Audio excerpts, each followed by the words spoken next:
Hey, good morning. It's Chris from the road with another double shot. Yesterday, we talked about the meet and greet and the card name procedure. These are well recognized. There's a lot of schools of thought on these things. I'm just presenting one because your manager asked me to.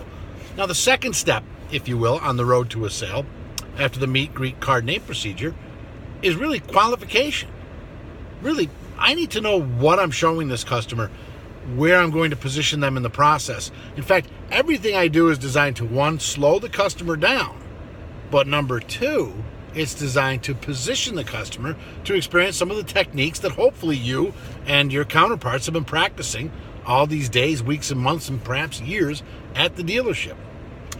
Qualification, it's tough. It's not if they're qualified to buy a car. You see, oftentimes we're told salespeople and managers try to determine, is this person able to buy a car today? The shame of that process is, who cares? That's none of your business. That's not a problem. All right? The problem is their problem. It's them that wants to buy the car, not you. I'm assuming you have a car and you're not in the market for one. I don't care if the person in front of me is qualified to buy the car or not. They might know 10 people that are. Why would I make any kind of assumptions? Well, I hear back from salespeople, and some of you are saying it now, I don't want to waste my time. Your whole life's a waste of time. Think about it. You're not doing anything to progress. You're not doing anything to get better. In most cases, you're looking to cut corners. When you're cutting corners, your life's a mess. Your work life's a mess. That's all there is to it. So by using that excuse of I don't want to waste my time, stop it. Get over it and get over yourself. Stop being so damned impressed with yourself.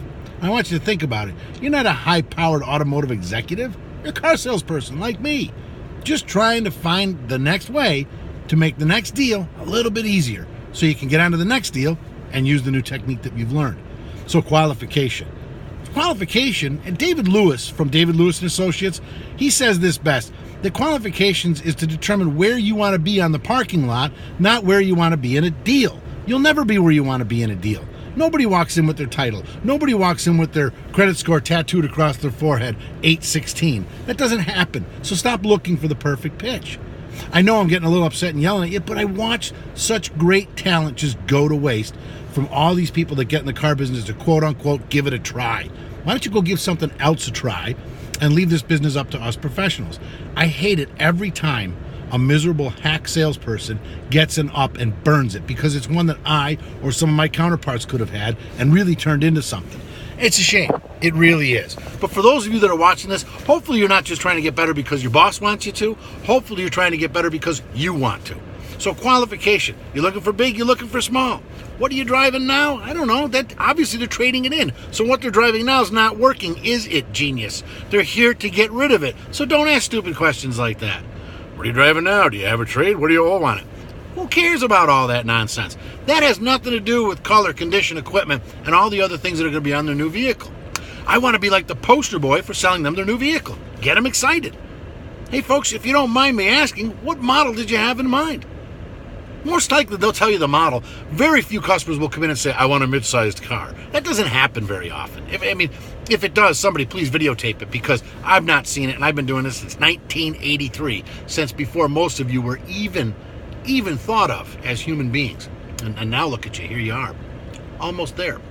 Anyway, they walk in, they'll pretty much tell you what model they're looking for. New or used. That customer, again, that's confused on that, I think that's a pretty simple process of elimination. Start at new, work your way down to used. That's not very difficult. So the qualification step, you geniuses, is not to determine if you have a buyer. I would say that you have a buyer, all right? They're ready and willing because they walked in the front door. Are they able? Not my problem. That's the problem for F&I. Let those guys worry about it.